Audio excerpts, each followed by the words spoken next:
یار یہ بینر کو نیچے کر دو، اللہ کے بندے کیا ہو گیا، نیچے کریں ان کو، آگے جگہ نہیں ہے پھر آگے کیوں آئے،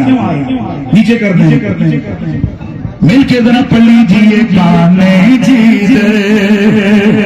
لگائیے، بولے سب نے کانے جیت لگائیے،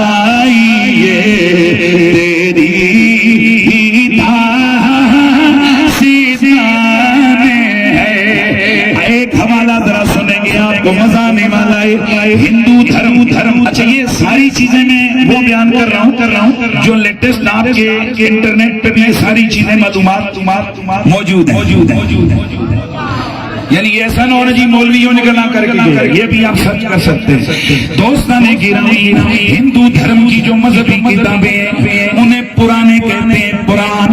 اب ہندو دھرم کے اندر جیسے عیسائی مذہب میں انتظار ہے حضرت عیسیٰ آسمانوں سے آئیں گے، ہم مسلمانوں کو بھی ایک آنے والے کا انتظار ہے۔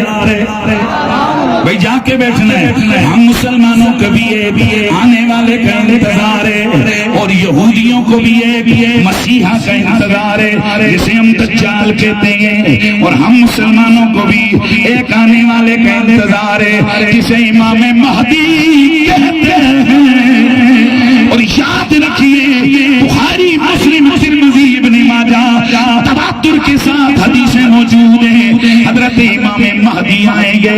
پتہ چلا بہت سارے لوگ بہت ساروں کا انتظار کر رہے ہیں۔ ہندو دھرم کے اندر ایک کالکی اوتار کا ایک کردار ہے، یعنی ان کے نزدیک یہ اوتار کہتے ہیں اللہ کا نمائندہ، وہ کہتے ہیں کالکی اوتار نامی بندہ آئے گا، وہ اس کے انتظار میں ہے۔ دوستان گرامی، ہزاروں سال پہلے سے اس کا انتظار ہو رہا ہے۔ ہندو دھرم کے اندر ان کی ایک قرآن ہے جس کا نام ہی کالکی قرآن ہے، اور ان کی ایک کتاب ہے جس کا نام بھگوت قرآن ہے۔ بہت بڑی بات کرنے لگا ہوں۔ اب حال ہی کے اندر ایک ہندو ڈاکٹر ہے، ڈاکٹر وید پرکاش، ابھی ہی ان کا برہمن ہے، اس نے ریسرچ کی کہ وہ جو کالکی اوتار آنے والا ہے جس کا وہ بھی انتظار کر رہے ہیں، اس کی ان کی کتابوں کے اندر 32 نشانیاں ہیں۔ مہربانی ذرا 32 نشانیاں ان کی کتابوں میں موجود ہیں، وہ اس کے انتظار میں۔ پہلی نشانی اس کے بابا کا نام وشنو یا شوگا، اس کی ماں کا نام سومتی ہوگا۔ اب یہ تحقیق ایک ڈاکٹر، ہندو ڈاکٹر، ان کا برہمن مذہبی رہنما کرتا ہے، اس نے پوری کالکی اوتار پہ کتاب لکھی۔ اس کے بعد اسے موقع ملا، اس نے تیرے میرے نبی کی سیرت کو پڑھ لیا، آخر میں وہ حیران رہ گیا۔ لکھی اس نے کتاب، کہتے ہیں جس کالکی اوتار کی آمد کے تم منتظر ہو، وہ تو کب کا مکے میں آ گیا ہے۔ کانے جیت لگائیے، تیری داسی۔ اچھا اے جی رکھل دیو تہاڈا کیڑا ہے نظریہ؟ آپ چپ ذرا، آج جڑا ناتا نہیں پڑسی او کدوں پڑسی؟ کانے جیت لگائیے، تیری یہ ہزاروں سال قرآنی کتابوں میں تیرے میرے نبی کا ذکر ہے۔ میں کوئی گل دسن لگا، میں کوئی بات کرنے لگا، ویسے یہ حوالے نہیں دے رہا، تھوڑا آگے بڑھو۔ یہ جو بھگوت قرآن ہے، اس کا یہ ادھیائے 2 ہے، اس کا چیپٹر 12 ہے، اس کا شلوک 23 ہے۔ لگاؤ ابھی سب ادھر دیکھو، اس آخری کالکی اوتار کی ایک نشانی یہ ہے، وہ اتنی خوشبو والا جسم رکھے گا، جن گلیوں سے گزرے گا وہ گلیاں بھی خوشبو سے بھر جائیں گی۔ اور سبحان اللہ دی آواز آ رہی ہے۔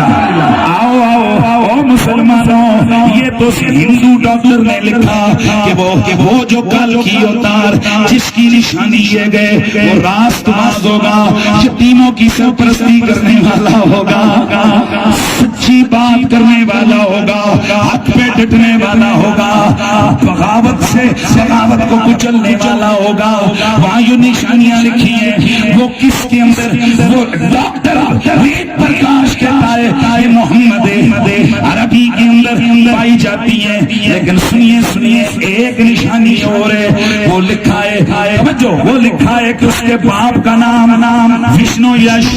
ماں کا نام سومتی یوگا۔ اب یہ سنسکرت کے الفاظ ہیں، ابھی یہاں لکھو سرچ کرو، وشنو یش کا مطلب ہے خدا کا بندہ، اسے عربی میں ٹرانسلیٹ کرو عبداللہ۔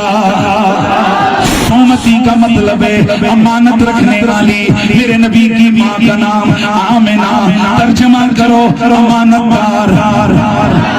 دوستان گرامی، اب جو چیز میں عرض کرنے والا ہوں وہ کیا ہے، اسی ذرا سمجھنے کی کوشش کرنا ہے۔ یہ پرانوں میں بھی بھگوت گیتا جو آج موجود ہے اس میں بھی موجود ہے، مذہبی کتابیں تورات زبور انجیل سب میں میرے نبی کے قصیدے موجود ہیں۔ اب ہم جو سنی ہیں، آج ایک سوال ہوتا ہے، بتاؤ ابو بکر صدیق نے میلاد کتنی بار کیا، عمر فاروق نے میلاد کتنی بار کیا، عثمان غنی نے میلاد کتنی بار کیا؟ دوستان گرامی، ہم اہل سنت و جماعت، ہمارے بزرگوں امام جلال الدین سیوطی، ملا علی قاری، حضرت امام علامہ عبدالرؤف مناوی، حضرت امام اہل سنت امام محمد رضا خان فاضل بریلوی، دیگر ہمارے بزرگوں نے میلاد کی ڈیفینیشن بیان کی ہے کہ میلاد کسے کہتے ہیں؟ فرمایا میلاد ہر اس محفل، ہر اس تقریب کو کہتے ہیں جس میں دو کاموں، مصطفیٰ کی تعظیم کا اظہار ہو، محمد عربی کے ذکر کا پرچار ہو۔ اب یہ جو سوال کیا جاتا ہے، بتائیے ابو بکر صدیق نے میلاد کتنی بار کیا؟ تعریف کیا ہے میلاد کی؟ میلاد کسے کہتے ہیں؟ کہ جس میں میرے نبی کی تعظیم کا اظہار ہو، نبی کے ذکر کا پرچار ہو۔ اب میں نے ایک دن ایک بندے سے سوال کیا، مجھے یہ بتا ابو بکر صدیق پاک نے، اور ذرا نام آئے مولا ابو بکر کا تو ہاتھ چکے کہ وہ سبحان اللہ، ہم ہی وہ لوگ ہیں جو حضور کی ہر نسبت سے پیار کرنے والے، نبی کی آل کے بھی نوکر، مصطفیٰ کے ہر یار کے بھی نوکر، صدیق کی صداقت بھی ہمارا عقیدہ، عمر کی عدالت بھی ہمارا عقیدہ، عثمان کی سخاوت پہ بھی سلام، اور مولا علی کی ولایت پہ بھی ہمارا سلام۔ نعرہ تحقیق، نعرہ حیدری، شان اہل بیت، شان صحابہ۔ تو میں عرض کر رہا ہوں دوستوں، میں نے ایک سوال کیا، آرام سے رک کے سوال کر رہا ہوں۔ آپ میں سے کوئی بندہ یہاں کھڑے ہو کر یہ بیٹھے، چلو 10 سال تک اجازت دیتا ہوں، کوئی بتا سکتا ہے کہ ابو بکر صدیق نے کھانا کتنی بار کھایا؟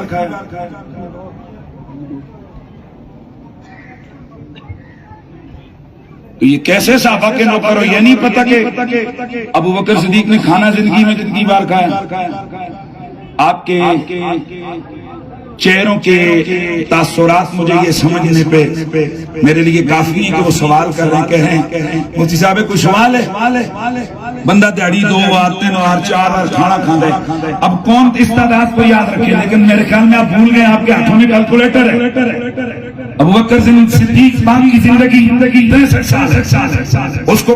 365 سے ضرب دو اور دن میں 2-3 بار کے ساتھ ضرب دے کر فگر نکال لو، اور آگے لفظ تقریباً کہہ دو کہ اتنی 1000 بار انہوں نے زندگی میں کھانا کھایا، لیکن آج تک کسی صحابہ کے نوکر اور سپاہی نے یہ تعداد بیان کی ہے کہ ابو بکر نے اتنی بار کھانا کھایا؟ وہ کہتے ہیں یار یہ کون بیان کر سکتا ہے؟ تو میں نے کہا جو کام بندہ دن میں 3 بار کرے، 4 بار کرے، وہ تم نہیں بتا سکتے کہ ابو بکر نے کتنی بار کیا، عمر نے کتنی بار کیا، علی نے کتنی بار کیا؟ تو رسول اللہ کا ذکر یہ تو صحابہ کی زندگی کا مشن ہے، وہ تو ہر بار میرے نبی کا ذکر کر رہے ہیں۔ اب کون بندے کا بچہ بتا سکتا ہے کہ ابو بکر نے محمد عربی کا ذکر زندگی میں کتنی بار کیا، حضرت عمر نے کتنی بار کیا، حضرت عثمان نے کتنی بار کیا، مولا علی نے کتنی بار کیا؟ اس لیے کہ ہم اہل سنت ذکر مصطفیٰ کو میلاد مصطفیٰ کہتے ہیں۔ تم تعداد بتاؤ، ابو بکر صدیق نے زندگی میں حضور کا ذکر کتنی بار کیا، تو ہم بھی اس فکر پہ آ جائیں گے، لیکن یہ کوئی نہیں بتا سکتا، اس لیے صحابہ کی زندگی کا مقصود ہی میرے نبی کی سیرت و صورت کے تذکار تھے، تو پھر مجھے یہ کہنا ہے کہ کان جیدر لگائیے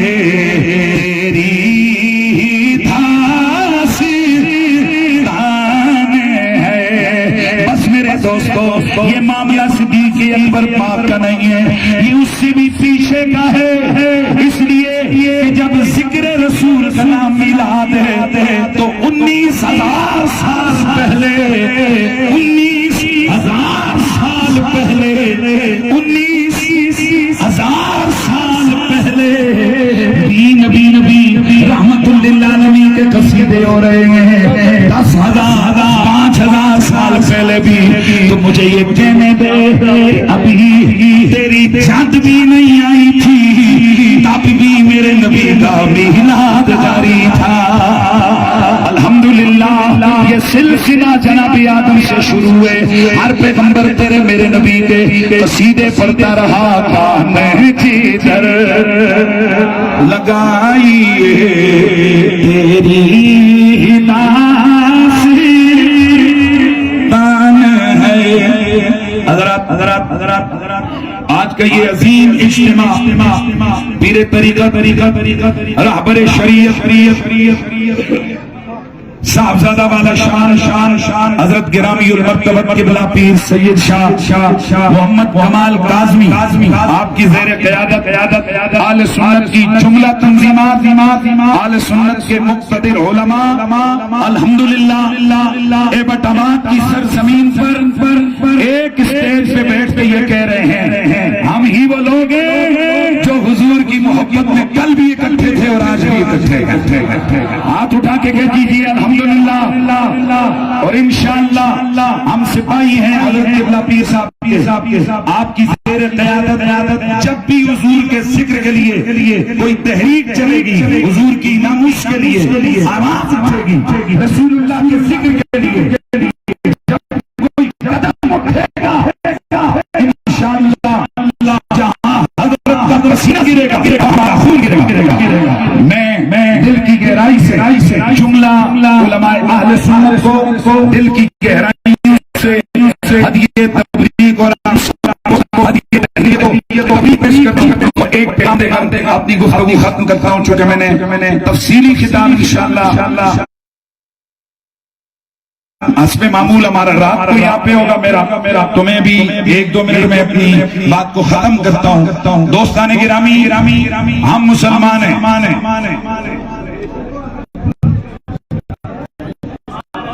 ہم سارے اس وقت عالم کفر اسلام کے خلاف اکٹھا ہو چکا ہے، ان کو کسی جماعت سے کوئی مسئلہ نہیں ہے، ان کو مسئلہ قرآن سے، ان کو مسئلہ داڑھی سے،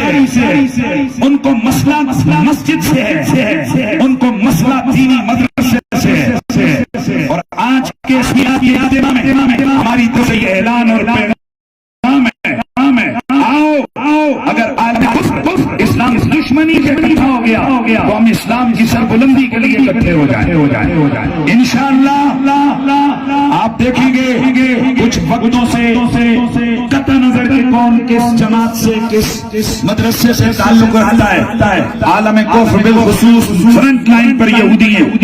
وہ اسلامی اقدار کو کچلنے کے لیے کوشائیں، ان کی پشت میں ہندو ہیں، عیسائی ہیں،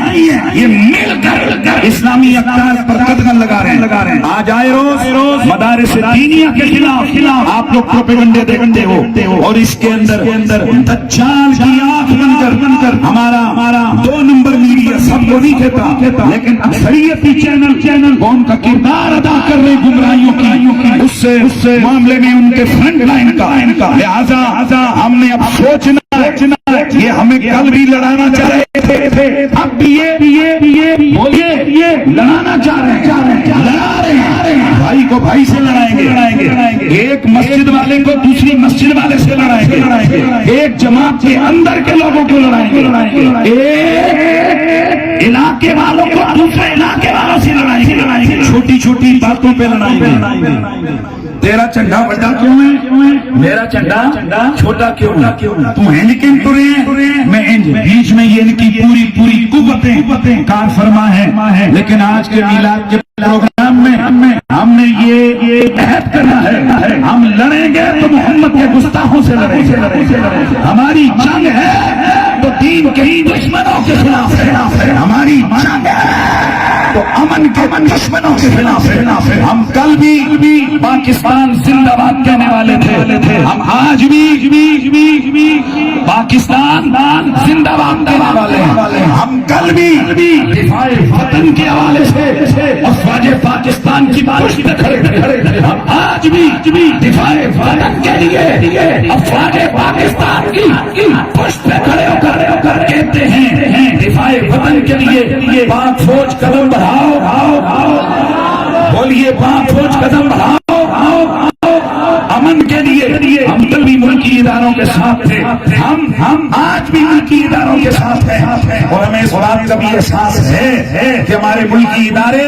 یقیناً وہ بھی یہ چیز ہے اور نوٹ کر رہے ہوں گے کہ یہ چیزوں کو ہم فسادوں کی جو ہماری جا رہی ہے یہ یہودیوں کا ایجنڈا ہے، انشاءاللہ ہم یہودیوں کے ایجنڈے کو کامیاب نہیں ہونے دیں گے۔ میری اپیل ہے پہلے سیرت النبی پہ جھگڑا کسی کا نہیں ہے نا، میں ان بھائیوں سے کہتا ہوں چلو لفظ میلاد کر کے نبی نہیں کرنا تو نہ کرو، تم سیرت النبی کا ٹائٹل رکھ کے نبی شروع کر دو، سارے یار سبحان اللہ کی آواز ہے، ہم اس پہ بھی کہیں گے اور ہم اس کی میلاد کے ٹائٹل ہم اپنے نبی کا ذکر سجاتے ہیں، تو پھر آؤ سب مل کر کل بھی نبی، آج بھی نبی، بلند آواز سے کل بھی نبی، آج بھی نبی، اسلام پاکستان، میلاد مصطفیٰ، اور یہ دیکھ لیجیے جن کے ذہنوں میں شاید ہو کہ میلاد سکڑے گا، میلاد ختم ہوگا، اس ایبٹ آباد کے میلاد کے بعد مختلف دیہاتوں میں مختلف قریہ جات میں 20 بڑے جلوس شروع ہوئے، لیکن ذرا دیکھیے پہلے اوپر بازار میں جگہ تنگ پڑتی تھی، اس دفعہ حضرت قبلہ پیر صاحب آپ کی زیر قیادت کے فیصلہ ہوا کہ ذرا مین کھلے روڈ پہ ہو جناب اجتماع منعقد کیے جائے، یہاں بھی جگہ تنگ پڑ رہی ہے، جو اس بات کی دلیل